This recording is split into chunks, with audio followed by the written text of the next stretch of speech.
Біздің Конституцияның халықаралық міндеттемелерінің басымдылығы моделіне көшу бұл жай ғана құқықтық жаңашылық қана емес, бұл расында да өз еліміздің егемендігімізді қорғау жолындағы маңызды қадам. Барлық сыртқы келісімдер ұлттық мүдделерге сай екеніне қатаң бақылаудан өтуге тиіс.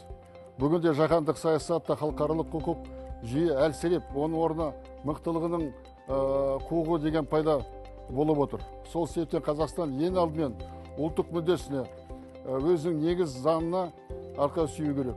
Ақ жол демократиялық партиясының бұл мәселе бойынша ұстанымы нық.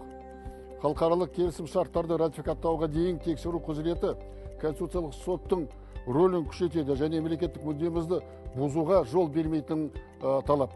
Мысалы, бұл норма табиғи ресурстарымызды сыртқа шығаруға мүмкіндік беретін жасырын халықтың жасырын механизмдерге тосқауыл қояды.